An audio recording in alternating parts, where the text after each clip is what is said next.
E convidando então para estar conosco aqui, sem mais delongas, a respeito do nosso querido irmão Rossandro Klinger, que veio aí agraciar o nosso encontro com a palavra tão sempre muito bem-vinda, sempre muito coerente, aprendendo muito com ele. Então o convido ao palco. Pode subir aqui, Rossandro.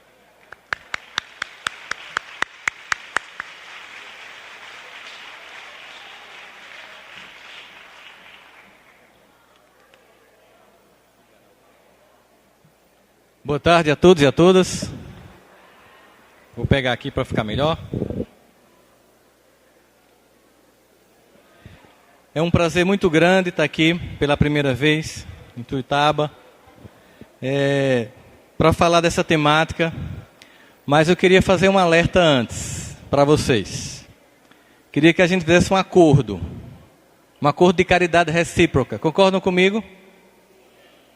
O acordo é o seguinte: se vocês ficarem com raiva do que eu vou dizer, e eu acho que algumas pessoas vão ficar, a culpa não é minha.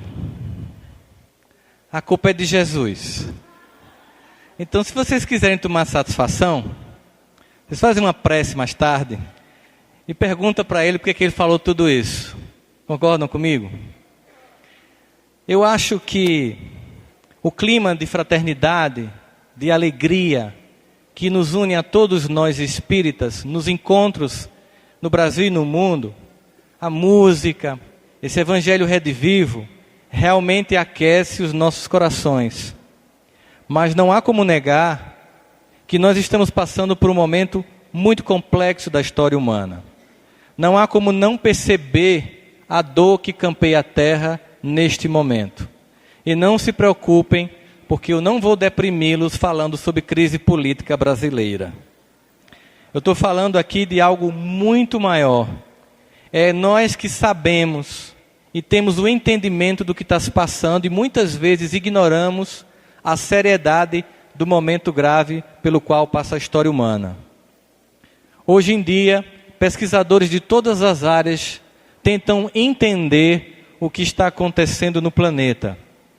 É difícil imaginar que um continente tão conflagrado em guerra e que ergueu muros para separar uma cidade e um povo, como foi o Muro de Berlim, hoje faça vistas grossas à multidão daqueles que tentam sobreviver à guerra e procuram encontrar na Europa um canto para ficar. E todos os dias nós temos o desprazer de ver pessoas morrendo afogadas, especialmente a fotografia daquela criança que chamou a atenção do mundo inteiro na praia, como se estivesse dormindo, tentando voltar para um lugar seguro.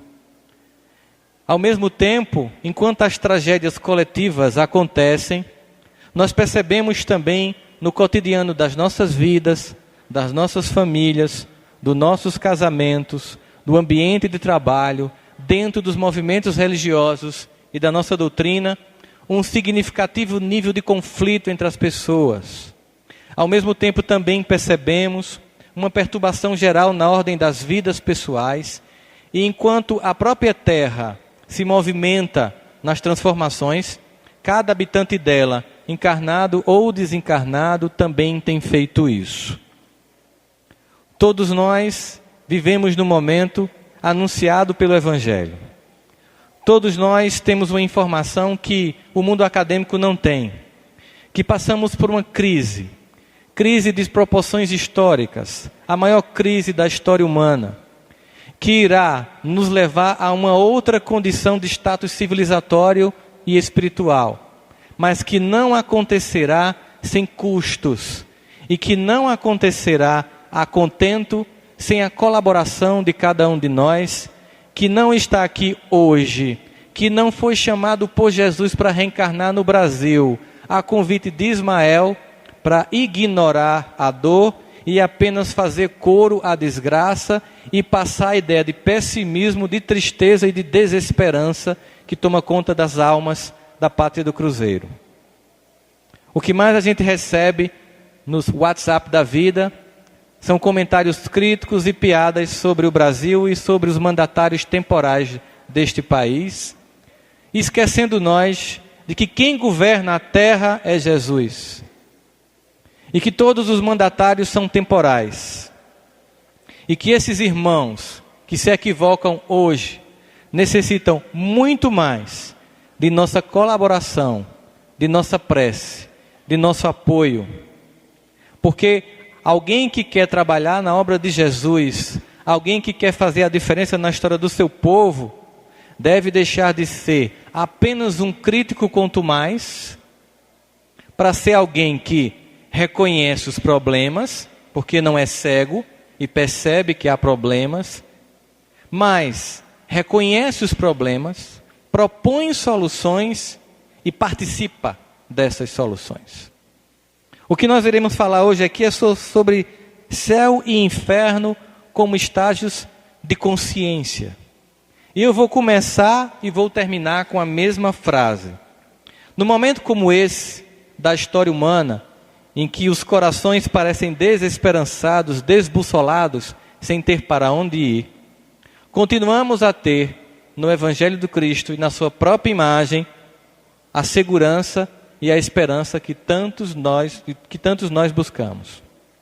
Mas na Divina Comédia de Dante Alighieri, esse escritor que dá a nós hoje os contornos imagéticos do que seria o inferno, o céu e o purgatório, na sua obra conhecidíssima da literatura mundial, em que ele, capitaneado por o poeta grego Homero, visita essas três instâncias, o céu, o inferno e o purgatório, vai revelando nelas certas condições físicas que depois são retratadas naquelas imagens clássicas de céu, de inferno, e que depois nos levam, com a doutrina espírita, à condição de entender que lugares geográficos para a dor eterna não existem, mas dentro de nós existe a dor ou a felicidade, conforme nós queiramos sentir ou expressar. Mas é interessante que quando Homero vai chegando com Dante na entrada do inferno, a primeira frase que ele lê no portal é: aqui entrarão os que perderam todas as esperanças. Mas ele diz uma coisa mais chamativa para Homero, que faz ecoar e ressonar com o que está dito no Apocalipse de João. Homero diz a Dante: no inferno, os lugares mais quentes são reservados àquelas pessoas que se mantiveram neutras em tempo de crise. Eu vou repetir, para a gente refletir. No inferno, os lugares mais quentes são reservados àquelas pessoas que se mantiveram neutras em tempos de crise. E no Apocalipse de João está escrito: porque não és nem quente, nem frio, hei de vomitar-te.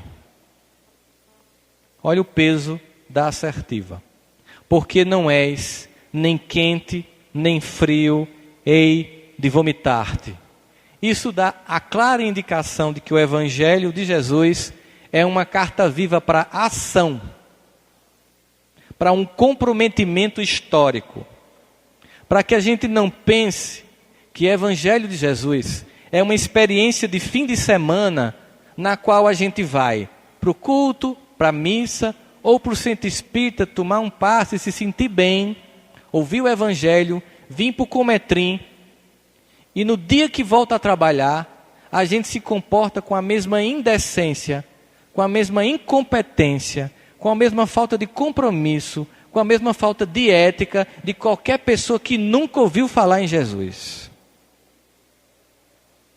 É nós chegarmos no lugar onde é o altar do nosso serviço e executarmos com a dignidade que o Mestre espera, porque a transformação do mundo não vai acontecer nas instituições espíritas, mas em todos os lugares. Que aqui esteja sendo forjada a nova geração de políticos do Brasil. Porque se nós acharmos que a política é só o lugar dos maus, nunca os bons vão para lá. Que nós possamos nos comprometer a executar o Evangelho naquele princípio que Francisco de Assis nos diz muito claramente. Devemos viver o Evangelho todos os dias, em todos os lugares. Quando necessário, devemos usar palavras. Olha que enfático que ele diz para nós. Devemos viver e pregar o Evangelho todos os dias, todos os lugares. E quando necessário, usarmos palavras. O que faz as pessoas viverem na condição infernal, que as tira o sono muitas vezes e as arroja numa depressão que vai tomar remédio para sobreviver, é uma consciência acusando a si mesma para se retificar. E esse é um sintoma permitido pelo alto para que chame a nossa atenção para a necessidade de mudar o roteiro. É como um alarme. Gás de cozinha, o gás metano, ele não tem cheiro na verdade. Mas os especialistas colocam um cheiro para que a gente sinta que algo está errado. O cheiro denuncia que o gás está escapando. Senão nós não sentiríamos, o gás escaparia e quando a gente acendesse a luz da cozinha haveria uma explosão. Assim as doenças do corpo e da alma são o cheiro que denuncia que alguma coisa está errada, nos chamando para a gente reconfigurar o nosso estado de condutas, a nossa forma de viver e proceder no mundo. Quem somos nós espíritas no Brasil? Somos aqueles falidos de outrora que recebeu uma nova oportunidade do Cristo para desta feita agir diferentemente e fazer do Evangelho uma carta viva no nosso cotidiano e não uma experiência de fim de semana, para que a gente seja mais do que um mero simpatizante da mensagem de Jesus, a gente entenda que Ele que tem um compromisso conosco, espera que a gente tenha um compromisso com Ele. E para que o quadro das coisas mude, é preciso que a gente deixe de apontar para fora e comece a enxergar dentro a grande necessidade de mudança. Se tem uma coisa que é alvissareira, esperançosa, neste momento pelo qual o Brasil passa, por exemplo, é ouvir das pessoas a seguinte questão: não adianta mudar os mandatários temporários do poder se o povo que elege essas pessoas não mudarem suas condutas no cotidiano ético de suas vidas. Se nós estamos sentindo isso, se nós estamos almejando isso, é porque finalmente a gente entendeu que o Evangelho de Jesus não é para mudar os outros. O Evangelho de Jesus é para mudar a gente. E a gente pode até dizer, mas como mudar um país como este? A história humana, vamos recordar, nunca foi mudada pelas massas. A história humana sempre foi mudada por um pequeno grupo que viu mais além e que resolveu influenciar as massas. A história humana foi mudada por 12 homens seguindo um. E que até hoje reflete nas nossas existências. A queda da Bastilha na França foi um grupo que pensou diferente e ousou derrubar o poder e criar o liberté, égalité, fraternité. Na história humana, em todos os momentos, é um pequeno grupo que passa a influir, porque vai mais além, muda sua conduta, se inspira num patamar de ética mais transcendente e resolve influenciar e ajudar aqueles que ainda estão cegos naquilo que Joana de Ângeles vai nos dizer, consciência de sono. Vive apenas para sexo, alimentação e sono. Aqueles que conseguem ir mais além, se projetam no futuro e percebem o compromisso que têm com o tempo. E quando adentramos a essa doutrina, Evangelho Redivivo de Jesus, e percebemos que aqui não existe objetivo de salvação pessoal. Eu sei que muitos de nós vêm de outros campos da fé cristã e temos uma tendência de reproduzir aqui aquilo que a gente visualizava lá. Então, para muitos espíritas, há uma apenas substituição. O inferno vira umbral e o céu é uma espécie de alfaville chamada Nosso Lar, que você pensa que fazendo campanha do quilo, sopão e esde vai conseguir um lote, financiar uma casa e morar lá com veneranda. Lamento informar que a doutrina espírita não tem como objetivo salvar a nossa vida pessoal. A doutrina espírita nos convida para que a gente faça parte de um processo de redenção da humanidade. Porque isto aqui é uma nave. E enquanto um filho do Cristo chorar, ela não embarca para o rumo do futuro.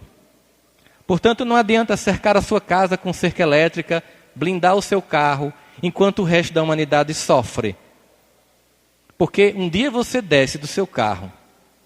Certa feita, eu fui comprar comida chinesa E não sei se vocês já viram que comida chinesa tem um biscoito.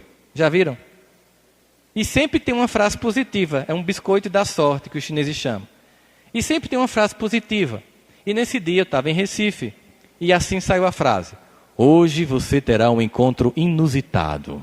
Aí eu fiz, uau, o que será? Já sou casado? O que é que pode ser inusitado? Eu abri o carro, entrei numa farmácia e eu fui assaltado. Levaram meu celular, minha carteira. Perdeu, mano, perdeu, velho, perdeu. Tira aí, velho, perdeu, mano.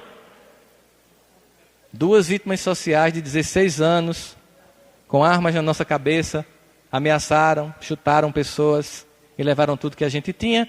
E eu concluí, de fato, foi um encontro inusitado.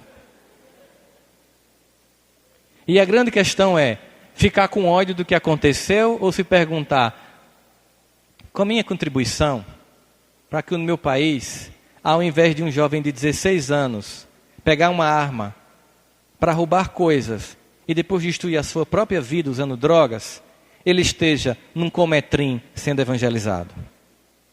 Como é que eu faço para sair da indiferença de ficar apenas estudando essa doutrina e vou vivenciar essa doutrina para sair da zona de conforto e vou resgatar as almas dessa periferia moral que existe no mundo? Porque a periferia física é muito fácil de ser identificada. Você chega, vê uma pequena casa, leva uma sopa, uma campanha do quilo, faz um ESD lá, você faz um bazar, leva roupas, mas depois você não tem compromisso com aquelas vidas. Depois você no cotidiano do seu trabalho não tem compromisso com o que faz, mas diz ser um seguidor do Cristo. O céu e o inferno existenciais são as experiências que sentimos pelo compromisso ou descompromisso com a mensagem de Jesus. Quando Kardec começa a construir este livro, que faz 150 anos, ele nos traz com detalhes jamais trazidos na história da teologia do mundo, o que acontece em detalhes com os espíritos felizes ou desditosos, que revelam suas dores ou alegrias do outro lado, mediante o que fizeram, e não a fé que professaram. A felicidade dos espíritos que se manifestam para falar em o céu e o inferno, ou a infelicidade, não tem a ver com a fé que professavam, tem a ver com a conduta cotidiana que exerciam, que viviam as suas vidas. Portanto, se nós queremos mudar o estado das coisas e da nossa existência, nós temos que finalmente repensar a forma como nós estamos conduzindo a nossa vida. Nós temos que repensar a forma como nós estamos vivenciando esse evangelho no nosso cotidiano. Quando nós pegamos o que é dito em Lucas por Jesus na transcrição do evangelista, no capítulo 17, versículo 20 a 21, nós percebemos que o próprio Cristo já deixava claro que não existia um lugar físico onde haveria o céu e o inferno, mas sim um lugar de interioridades. Interrogado pelos fariseus, isso está em Lucas, no capítulo 17, versículos de 20 a 21, interrogado pelos fariseus, quando viria o reino de Deus, Jesus lhes respondeu: não vem o reino de Deus com coisa visível à aparência, nem dirão, ele aqui ou lá está, porque o reino de Deus está dentro de vós. Então, veja só, o reino de Deus está dentro de mim. Então, qual é a minha tarefa se eu vivencio este reino? É exteriorizar esse reino para os outros. Ele faz uma proposta para a gente que no primeiro momento parece assim meio estranha. Jesus diz assim: eis que eu vos envio como cordeiro em meio a lobos. Quando eu li isso assim, eu fiz, pô Jesus, que barbaridade. Os pobres dos cordeirinhos, ser tudo trucidado por esses lobos ferozes do mundo. Essas almas ainda incapazes. Quando eu comecei a ler Emmanuel analisando essa mensagem, Emmanuel é um dos mais excelentes comentadores do Evangelho da história humana. Daqui a 50 anos, daqui a 100 anos, quando a doutrina espírita for o alvo da humanidade, as pessoas vão aprender português para entender a análise exegética de Emmanuel do Evangelho. É só você pegar um trecho de Pão Nosso, de Vinha de Luz, que você tem noção do que essa alma consegue extrair de uma frase do Evangelho. E ao ler Emmanuel analisando essa passagem, eu entendi que a proposta é outra. O que Jesus está querendo dizer é o seguinte, que nós, os cordeiros, já obedientes ao Evangelho do Reino, devemos inspirar os lobos para amansá-los. Mas essa inspiração vem de um compromisso com a dor humana e não de um afastamento. Nós não somos aqui uma raça de eleitos, espíritos superiores. Eu sei que quando a gente entra no centro espírita a primeira vez, pelo menos eu tive essa impressão, eu achei que todo mundo era luminoso. Eu entrei, tinha uma pessoa entregando uma mensagem com a voz doce: seja bem-vindo, querido irmão. Receba essa mensagem, que o mestre lhe abençoe. Né?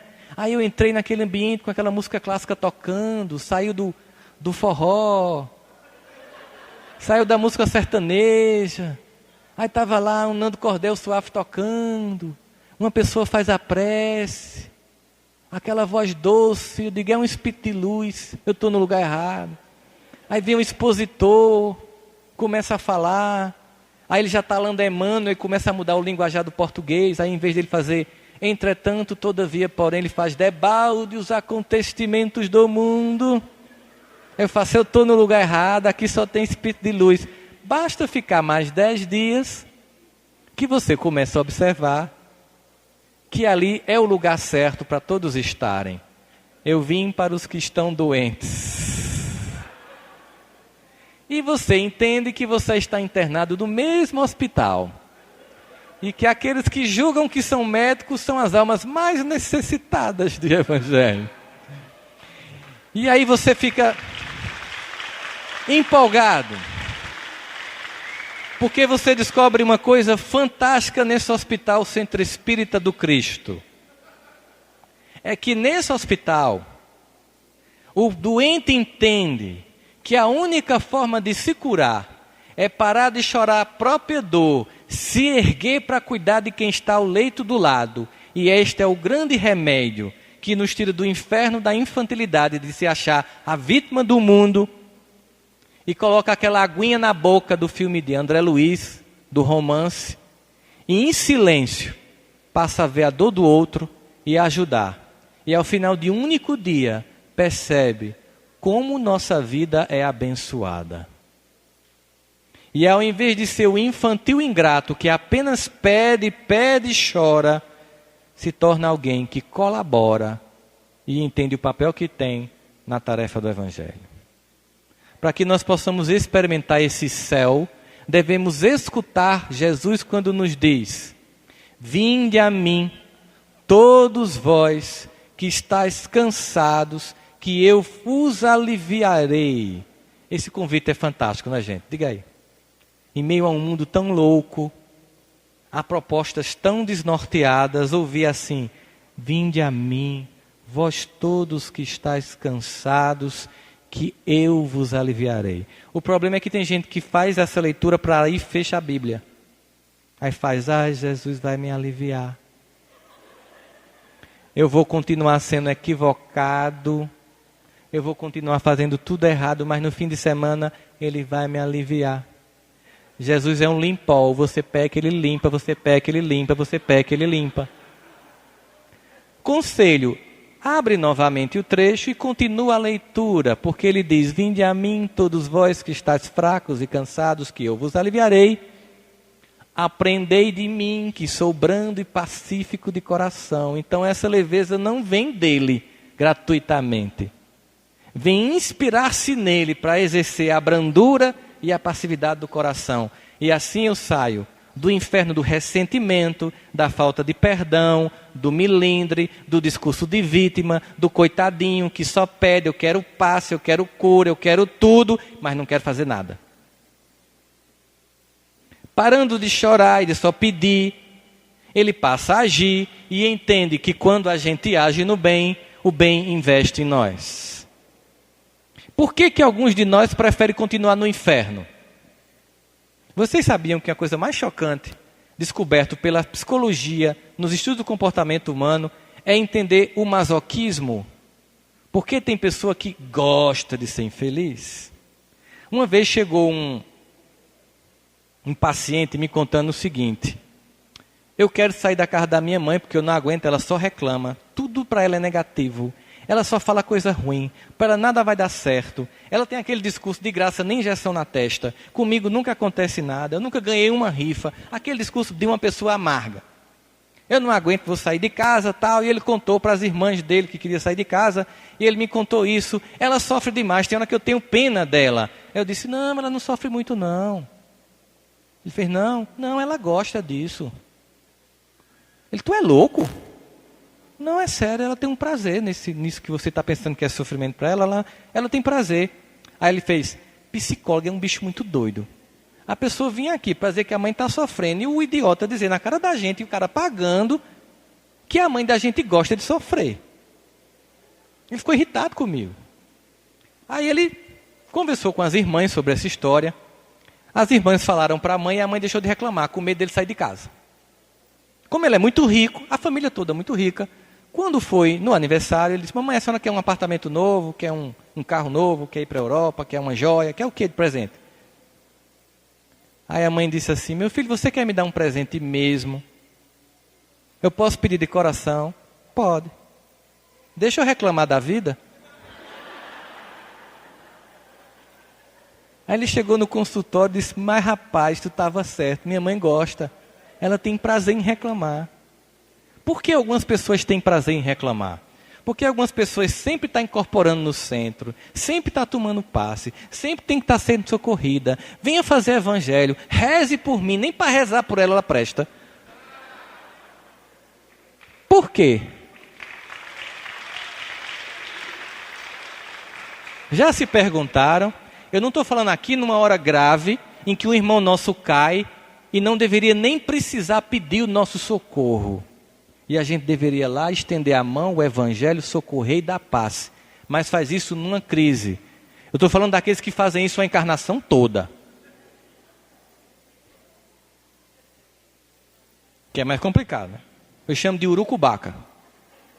É aquela pessoa que quando vai chegando você faz, vixe Maria, olha quem está chegando ali, Jesus.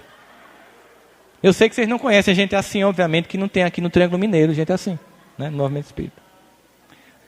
Mais uma vez, eu não estou falando dos nossos irmãos que pontualmente, como nós, em algum momento da vida cai e não precisaria pedir socorro e deveria ser ajudado. E aproveito para dar um recado ao movimento espírita, que vejo isso em várias casas. Irmão que às vezes fazem uma palestra, ou que fazem parte da mediúnica, ou que fazem evangelização infantil, e que em algum momento da vida caem, se entristecem, se enfraquecem, e que viram Dalites, e que nunca mais podem voltar a fazer a tarefa, e são abandonados. Como se nós não fôssemos pessoas que a qualquer momento pudéssemos também cair. Médios que nunca mais podem voltar à mediúnica porque um dia se obsediou, como se os outros, ao recusar o retorno daquele irmão, não tivessem coletivamente obsediados. Pela total demonstração de falta de fraternidade mínima, de recolher uma alma que caiu, mas que quer se reerguer. Mas eu não vou tocar no tema. Bola para frente. Porque alguns querem permanecer na fraqueza. Porque alguns só querem pedir.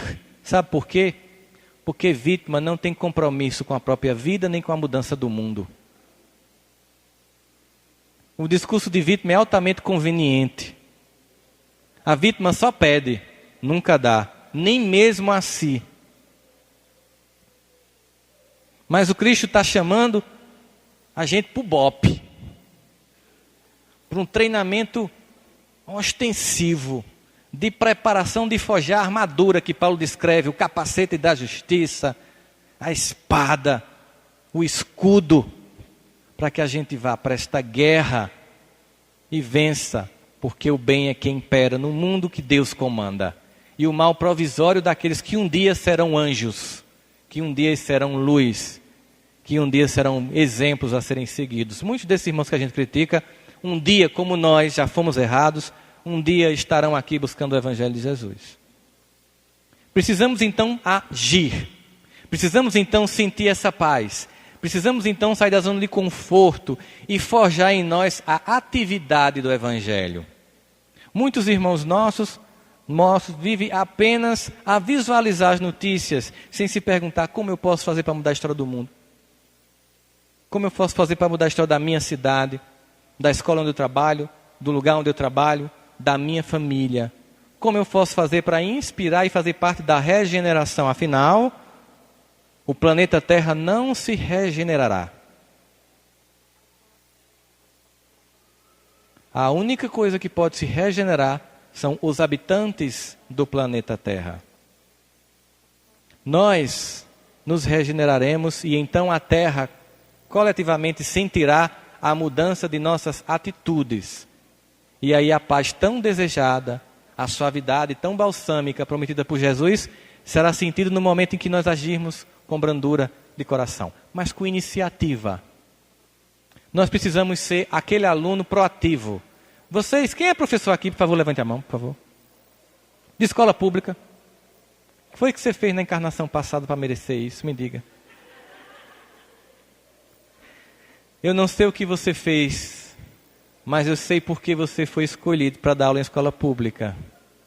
Porque Jesus só confiaria uma tarefa dessa a pessoas realmente devotadas ao seu evangelho. Parabéns.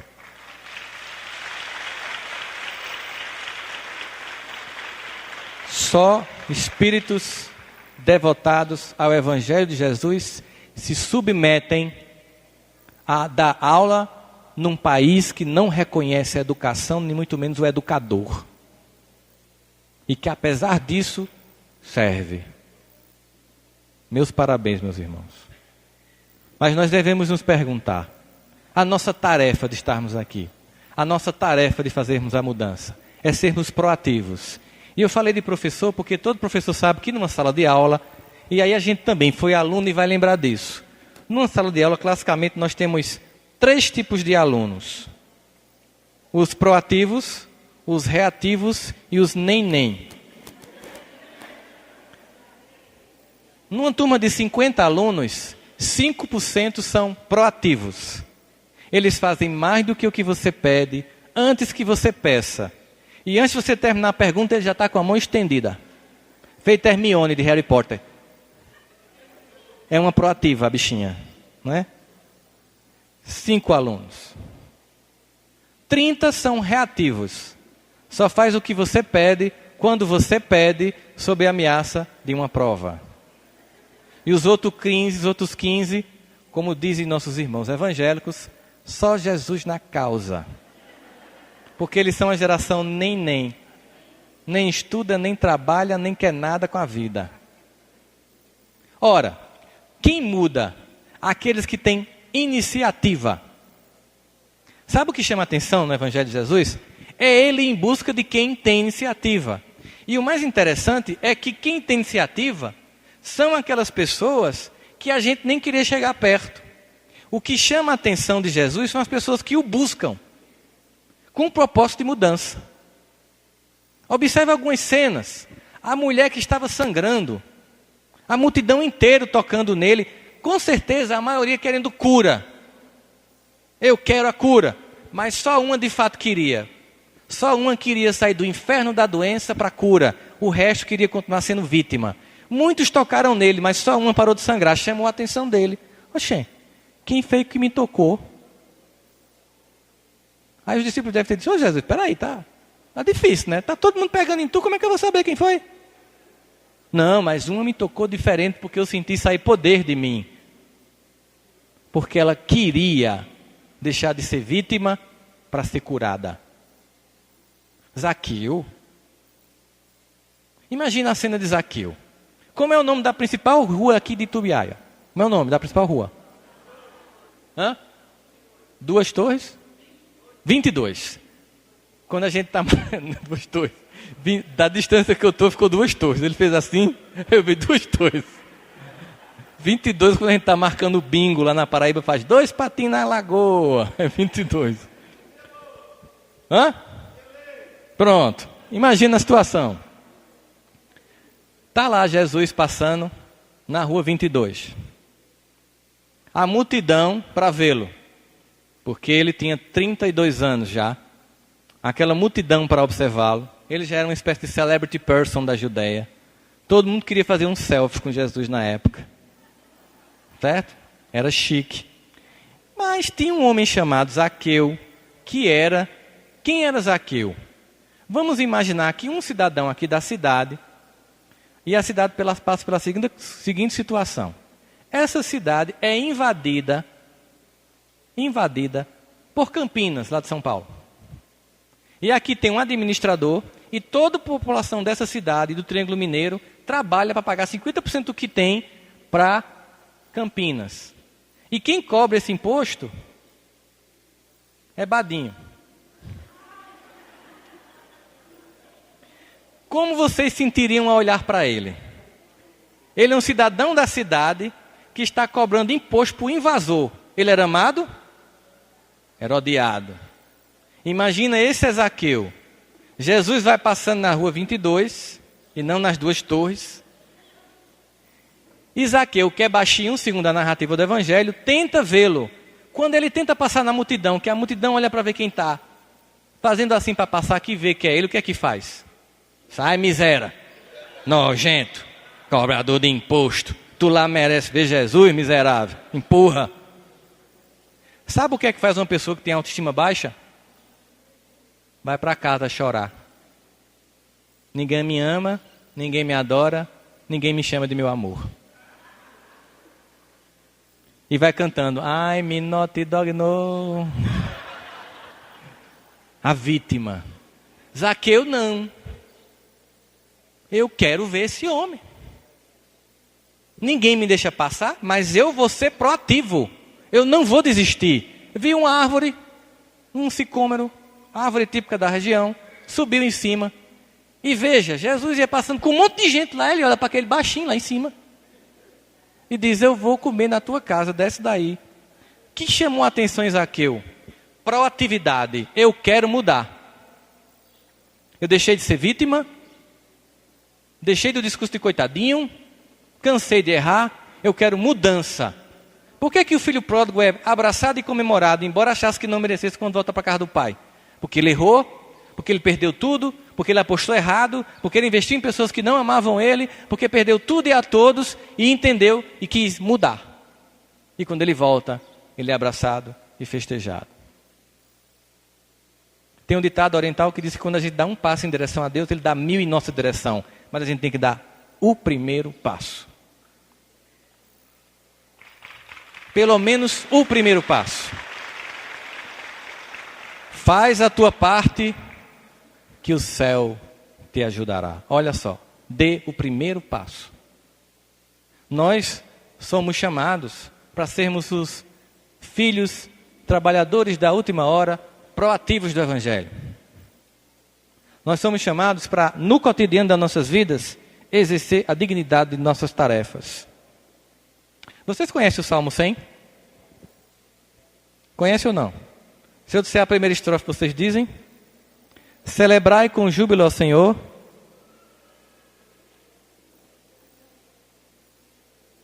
Estamos precisando de mais Haroldo Dutra em Severino Celestino. Celebrai com júbilo ao Senhor. Olha só. São 150 salmos. Desses, 105 são de Davi. 14 da família Sé. E alguns outros de reis também conhecidos. Mas o Salmo 100 e alguns outros não tem um autor conhecido. Mas o Salmo 100 ou 99, conforme a tradução que você esteja da Bíblia na mão, diz o seguinte: celebrai com júbilo ao Senhor todos os moradores da terra, servindo a Deus com alegria e apresentando-se a Ele cantando. Aí você termina de ler, para que essa fúria todinha? Né? Por que celebrar a Deus com alegria, apresentar-se a Ele com júbilo e cantando? O salmista conclui dizendo, porque Deus é bom, eterna é sua bondade, sua fidelidade dura de geração em geração. A pergunta que não quer calar, onde eu celebro com júbilo ao Senhor? No centro, no final de semana? No culto, na missa? Se eu sou um professor que tenho que chegar de 7 horas na escola e saio e chego às 7h30, que tenho que sair de 11h30 e saio às 11h, todo dia eu roubo como um grande corrupto 1 hora do dinheiro do povo que paga meu salário e que talvez tenha como único lugar de redenção na existência a aula que eu dou naquela escola, porque tem pais descompromissados e falidos. E eu saboto o destino dessas crianças pelo meu descompromisso moral. Mas no final de semana, eu celebro a Deus. Se eu sou um servidor público e tenho estabilidade pública do meu emprego pelo concurso que eu estudei, ralei para passar, parabéns, foi mérito seu. Enquanto quase 8 milhões de brasileiros agora estão desempregados, e você não trabalha o tempo inteiro do expediente que você deveria trabalhar, e você só reclama por melhorias, mas não presta um serviço de qualidade ao povo que te paga, você é um corrupto. E depois, quando está vivendo um inferno pessoal, se pergunta a Deus, o que foi que eu fiz? E dos céus vem um grande silêncio, porque a consciência desperta quando a gente está pronto. Eu pedi a um amigo da Nova Zelândia, que está morando na minha cidade, que começou a trabalhar, para ele descrever para mim as pessoas aonde ele trabalha, quanto tempo trabalham. Ele disse, por quê? Não, porque você é de outro país, eu queria ver como é que você, que é de outro país, vê um trabalhador aqui. Aí ele, tá certo, quantifica as horas de fato de trabalho. Ele depois mandou um relatório para mim. Aonde eu trabalho, as pessoas recebem por 40 horas semanais, mas trabalham 22. Aí mandou o relatório. 8 da manhã, as pessoas entram no lugar para trabalhar. Mas elas começam a comentar o fantástico, como foi o final de semana, começam a mostrar os vídeos engraçados que foram recebidos no WhatsApp, começam a mostrar as fotos que tem, aí de 8h30 ligam o computador. Mas de 9h30 tem um café, que era para ser apenas um café e vira um lanche de mais 30 minutos. Quando dá 11h30, embora o expediente termine de meio-dia, as pessoas desligaram o computador e estão feitos alunos doidos para a aula acabar. Calculando isso durante uma semana, cheguei à conclusão de que, pelo menos na empresa onde eu estou, as pessoas recebem para trabalhar 40 horas, mas trabalham 22. Se isso não é corrupção... Ah, mas você não sabe que meu patrão é um explorador e quanto é que eu ganho. Isso é um problema dele. Quem vai arcar com as consequências do erro dele é ele. Se eu não sou fiel no pouco, eu não vou ser fiel no muito. Se eu não tenho compromisso com o que eu faço, nada vai mais me ser acrescentado. Porque na parábola daquela que Jesus conta, do Senhor da videira da uva, que as pessoas chegam para plantar, colher uva de 5 da manhã, 9 da manhã, ele chama mais gente meio-dia, mais gente 2 da tarde, mais gente 3 da tarde, 4 da tarde chama mais gente, quando dá 5 da tarde, ele paga a todo mundo a mesma coisa. E a revolta é imensa. Como é que pode?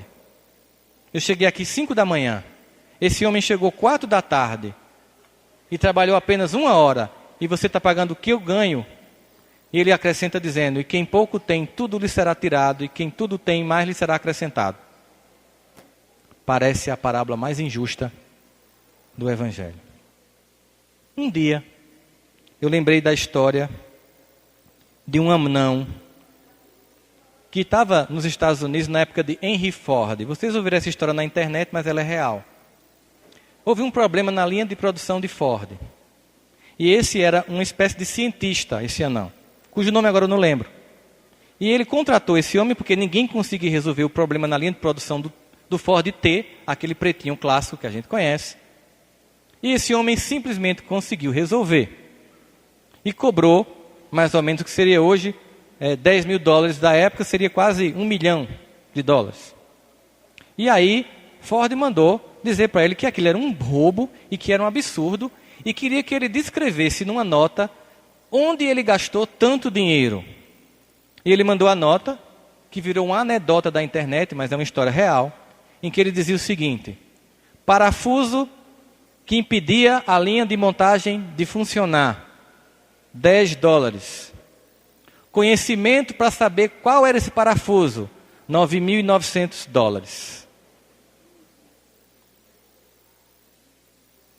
Uma vez eu estava com um colega cardiologista, cirurgião, andando num carro dele que deu um problema, e a gente parou numa cidade do interior de São Paulo, e como era uma marca importada, não tinha como consertar ou substituir a peça. Fomos a uma oficina e o mecânico começou a desentupir uma área que estava provocando a paralisia do motor. E na conversa com esse meu colega cardiologista, disse assim: o senhor faz o quê? Ah, eu sou cardiologista, eu sou cirurgião cardíaco. Aí ele disse assim: doutor, a vida é muito injusta, porque observa o que eu estou fazendo no seu carro. Eu estou desentupindo as veias do coração dele pelo andar. O senhor não faz isso? É. E eu ganho muito menos do que o senhor. É injusta essa vida, porque eu estou desentupindo a veia do seu carro. Ele disse: eu entendo o que o senhor está dizendo, eu acho que é compreensível. Eu queria saber o seguinte: você conseguiria desentupir esse motor aí com o carro andando? Ele disse: não, claro que não. Pois é, eu estudei muito para operar o paciente com ele vivo.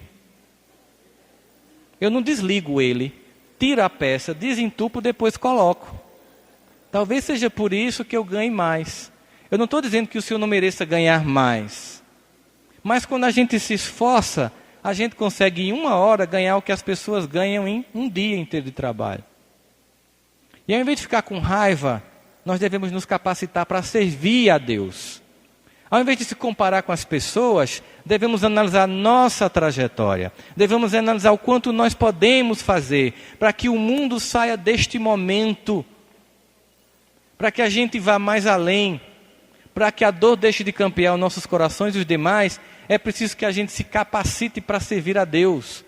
Precisamos deixar de ser a vítima, que apenas chora, que apenas reclama e que começa a agir para mudar a história do mundo. Precisamos entender que doutrina espírita é o grande manual de transformação da raça humana. Que esse Pentateuco, desdobrado por muitos irmãos nossos, exemplarmente Chico Xavier, em tantas outras obras que nos emocionam, não são apenas uma ficção à la Harry Potter. André Luiz não é um Matrix. Emmanuel não é uma minissérie tipo Game of Thrones. É a narrativa da trajetória do ser na Terra em busca da luz. São almas que caíram, que faliram e que voltaram para nos dizer como caíram e como se reergueram, para nos dar um exemplo de como antecipar isso se a gente parar de cair para se erguer e servir. Que nós temos que entender que tudo que a gente lê é um treinamento para atitude e para ação e não apenas um deleite intelectual. Para que a gente fique encantado com obras maravilhosas e depois façamos um filme, choremos dentro do cinema, mas não cheguemos na nossa casa com uma mudança de atitude. Está claro para nós que Jesus não é um objeto de culto.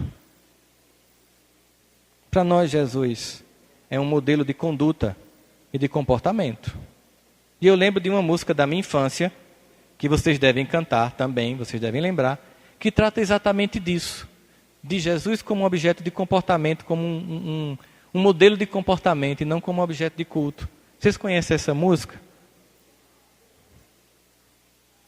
De um padre chamado Padre Zezinho. Um dia uma criança me parou, olhou-me nos meus olhos a sorrir, caneta e papel nas suas mãos, tarefa escolar para cumprir, e perguntou no meio de um sorriso o que é preciso para ser feliz. E o que é que tem que fazer? Amar como Jesus amou, sonhar como Jesus sonhou, pensar como Jesus pensou, viver como Jesus viveu, sorrir como Jesus sorria, sentir como Jesus sentia. E ao chegar ao fim do dia, eu sei que eu dormiria muito mais feliz. Entende? O que nos faz dormir feliz no céu do encantamento é viver, pensar, agir inspirado em Jesus, porque a gente ainda não consegue fazer como Ele. Mas como diz Paulo, o que nos define como filhos de Deus, seguidores do Mestre, é a meta que estabelecemos. Não é o erro que ainda cometemos. É o desejo meta de sermos anjos. É o desejo meta de agirmos para mudar o nosso comportamento. É sairmos de uma visão deturpada, daqueles que apenas reclamam, que só veem o caos, e sermos o portador da esperança, da luz, da mudança. É quando todo mundo diz não dá certo, a gente dizer vai dar certo. Nós devemos ser como os bombeiros. Nós espíritas devemos nos comportar como os bombeiros. Quando o perigo começa a acontecer, todo mundo vem para cá. Só o carro do bombeiro vai para lá. Nós devemos entender que nós estamos aqui para apagar fogo, mas para acender a chama ardente do Evangelho no coração. Nós devemos fazer o movimento inverso. Enquanto todo mundo corre e só fala do caos, nós devemos ir em encontro daquelas pessoas e levar esperança. Porque a esperança não vai se materializar do céu na terra. Nós somos o sal da terra e a luz do mundo. É em nós que as pessoas vão ver expressa a esperança. É quando a olhar para a gente e ver, aqui eu vou encontrar alguém que serve o Evangelho, que quer me consolar, que quer me levantar, que quer seguir comigo. Isso é o que dá paz. Sabe o que é que dá? Os espíritos obsessores aqui falam assim. Sabe o que é que dá paz? O que dá paz, até o passarinho se irritou. O que dá paz é sentimento de dever cumprido. Observe, qual é o dia que você não dorme bem? Quando você não conseguiu fazer tudo que tinha feito, que tinha planejado para fazer. Qual é o dia que você dorme em paz? Mesmo muito cansado. Quando você fez tudo que você planejou para fazer. Aí você fica cansado, mas dorme em paz. E a gente busca sair desse inferno existencial para esse céu existencial. Mas não é meditando apenas. Não é tendo uma experiência espiritual desprovida de sentido. É indo mais além de perceber apenas a expressão emocional do Evangelho. Todas as religiões atraem, elas têm mensagens belíssimas, mas elas chamam para a ação. Mas a maior parte de nós fixa na aparência. Muita gente resolve ser evangélico. Diz, não, porque é muito lindo, a pregação dos pastores, a banda mineira diante do trono cantando, é muito lindo, Regis Danés cantando como Zaqueu, é emocionante, mas a pessoa não muda. Não, bom é ser católico. Agora tem um padre que tem chapéu de cowboy, tem outro que canta, que é um gatão, chamado Padre, Fábio de Melo, que embaixo nos comentários do YouTube é engraçado. Coisa linda, não sei o quê. As pessoas veem a mensagem e só faz essas coisas. Tem agora Reginaldo Manzotti. E tem a história de Francisco de Assis, de Clara, a igreja, os vitrais. Mas não muda. Não, o bom é ser budista. Ficar assim, meditando. Mas não muda. Massa é ser Hare Krishna. Bota aquela roupinha laranja. Fica cantando Hare Krishna, acende um incenso. Dentro de casa, abre os caminhos, afasta os obsessores. Bom é ser muçulmano. 5 vezes por dia, pega a bússola, foca Meca, Medina e começa a fazer reverência a Allah. Mas é espírita, velho. Espírita que é legal. Espírita conversa com quem já foi. Espírita vai. Espírita vem, daqui uns dias vai ter um aplicativo Skype Celeste, feito pelo Movimento Espírita, né? Então massa é ser espírita, meu irmão. Isso é que é legal. A gente vai vender esse aplicativo na Apple Store. Vai ser também para o Windows Phone, para todo tipo de celular, de todo tipo de planejamento que a gente imaginar. Mas o indivíduo não muda. É um cristão de aparente. Ele é um mero simpatizante do Evangelho. Mas o Evangelho ainda não se tornou uma vivência na sua vida. Não pratica, não se expressa, não sai de si para servir. Todos nós queremos paz. Todos nós queremos sentir essa paz. Todos nós queremos usufruir dessa proposta generosa do Evangelho. Mas, igual a uma charge que eu recebi, que era assim: quem quer mudança? A multidão. Quem quer mudar? Quem quer a paz? Quem quer ser a paz do mundo? Quem quer o perdão? Quem quer estender as mãos e perdoar? Quem quer ser reconhecido e elogiado? Quem quer reconhecer e elogiar? O movimento em Jesus é um movimento de atividade. E nessa atividade, a preocupação é em servir, não em ser servido. Eu não vim para ser servido, eu vim para servir. Quando a gente sai do ego, de querer ser o centro do universo, baixa a crista e entende que o centro é Deus e que seu representante maior é o Cristo, a gente abre mão dessa necessidade de se tornar o centro das atenções e se torna um servidor daquele que de fato é o centro das atenções, até depois de um processo que é lento, que é no dia para a noite, mas a gente vai conseguir, até a gente passar pelo processo de Paulo.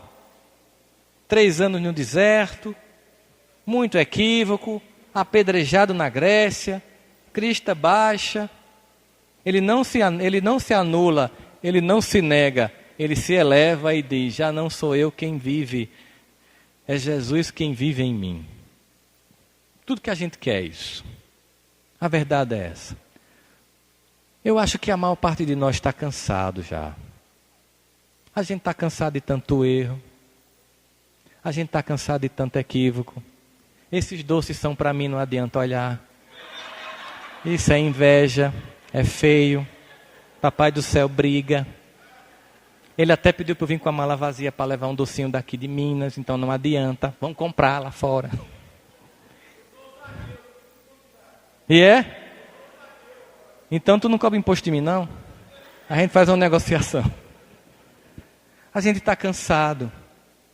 A gente quer essa paz. A gente também quer ser um instrumento dessa paz. A gente quer cantar e vivenciar Francisco de Assis. Senhor, fazei de mim um instrumento da vossa paz. A gente não quer apenas se emocionar ao ouvir ou ao cantar a música. A gente quer cantar no coração e nas mãos, nos gestos cotidianos daqueles que fazem a mudança do tempo, a mudança da história.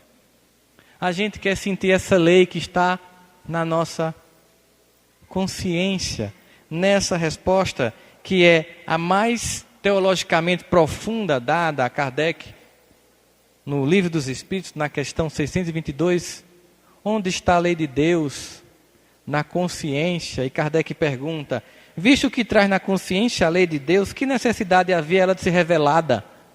Eles respondem, os homens esqueceram e desprezaram, então quis Deus que fosse lembrada. E manda o Consolador para lembrar, para limpar os equívocos, para acrescentar coisas novas. E ao invés de sermos as vítimas que choram, ao invés de sermos as pessoas que buscam perceber que está dentro de nós as soluções. Tão bem descrita naquela belíssima poesia que aí vocês conhecem de Alta de Souza, não conhecem? Em que fala dessa construção interna.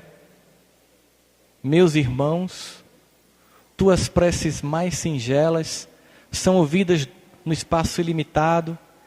Sei que às vezes choras consternado ao silêncio da força que interpelas. Volta lá no teu templo interno que está abandonado, porque lá é onde está erguida a mais alta de todas as capelas. E encontra-se lá também as respostas mais lúcidas e belas, que hão de fazer-te alegre e deslumbrado. Por isso, meu irmão, escuta teu coração em cada prece, porque Deus responde em ti mesmo e te esclarece com a força eterna da consolação. E aí então compreenderás a dor que te domina, esse inferno, essa depressão, essa angústia, essa falta de perdão, ante a linguagem pura e peregrina da voz de Deus em luz e redenção. Dentro de nós todas as respostas, dentro do nosso coração toda a catedral luminosa, um Deus que nos inspira, irmãos anônimos que nos orientam, e a gente fazendo ouvidos moucos à mensagem do Evangelho e dando eco à mensagem de caos do mundo. Crises vão e vêm. O amor é que é eterno. Crises outras virão, porque a gente faz parte da cocriação com Deus. Quando a gente mete os pés pelas mãos, a gente altera temporariamente a ordem das coisas, mas Deus que nos ama reordena tudo de novo. Não vamos ser os arautos da desesperança. Vamos ser o agente da paz e da esperança. Não vamos reforçar o coro e o discurso do caos. Vamos aumentar as nossas preces pela pátria do Evangelho. Mas vamos, mais que isso,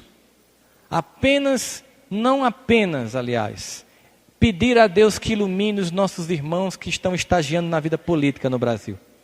Mas pedir sobretudo a Deus que nos inspire para que na minha vida pessoal eu seja a luz do mundo e o sal da terra. Que eu inspire as pessoas na mudança do meu comportamento. Que eu faça a mudança que eu desejo no mundo. Que eu leve a paz que eu quero para mim. Que eu leve a justiça que eu solicito. Que eu leve o serviço que eu tanto peço. E aí, cada um de nós, pontuadamente fazendo a nossa parte, vamos mudar a história do mundo. Esse evento acontece no Triângulo Mineiro há 52 anos. E eu tenho certeza que quem está aqui desde os primeiros eventos sabem o quanto este país melhorou. Eu tinha feito uma palestra no Ministério da Defesa em Brasília. Depois eu fui jantar com um general. E quando nós chegamos no restaurante, tinha um ex-ministro do Supremo aposentado. Que eu não vou dizer nem o nome do ministro, nem do coronel, certo? E ele olhou para o ministro e disse: ministro, na sua época não tinha essas coisas aqui em Brasília. Que tristeza, né? O ministro deu uma risadinha e disse: ô meu filho, deixe de ser inocente. Na minha época não tinha imprensa livre para denunciar. O que nós estamos vendo hoje é o expurgo, é a limpeza, é o revelar, é o vir à tona do que sempre aconteceu, para que haja mudança. Portanto, o que está acontecendo é a mais pura expressão da esperança.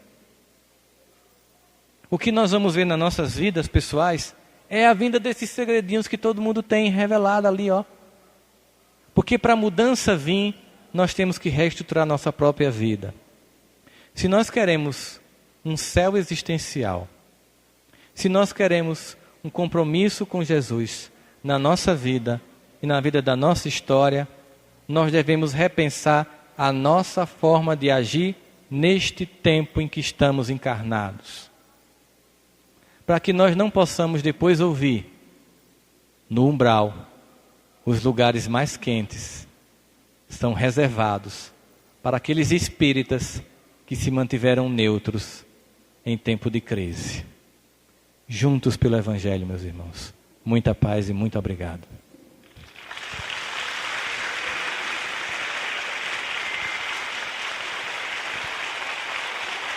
Obrigado.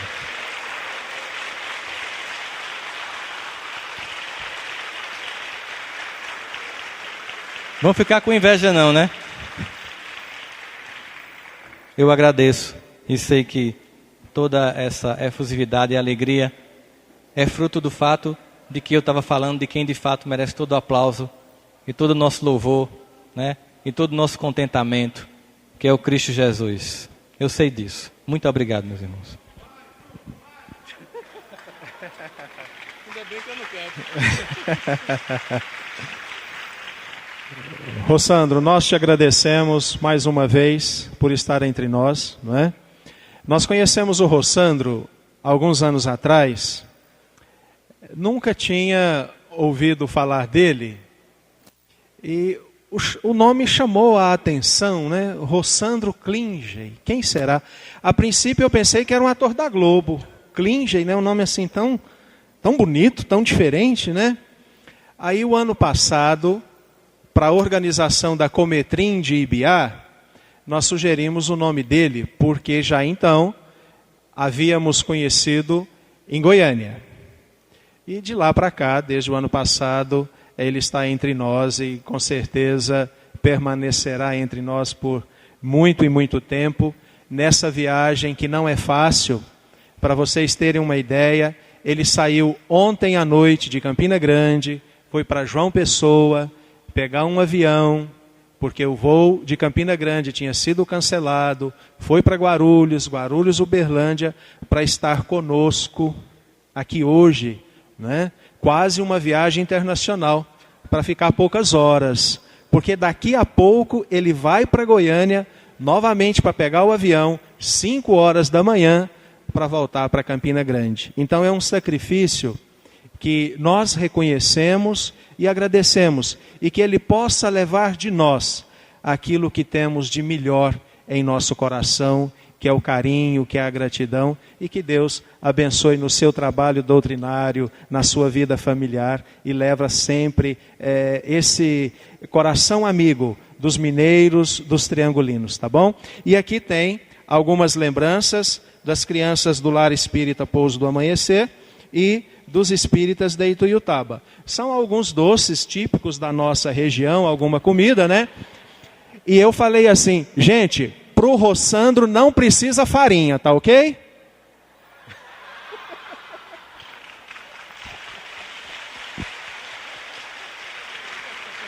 Gente, é o seguinte, tanto ele quanto a Ana vão permanecer ali algum tempo, de frente para o backdrop, para tirar uma foto, pegar um autógrafo, porque ele é o autor desse livro, Auto Perdão, editado pela Federação Espírita do Estado de Goiás, e coautor do livro, junto com a Ana, Céu e Inferno, Mito ou Verdade.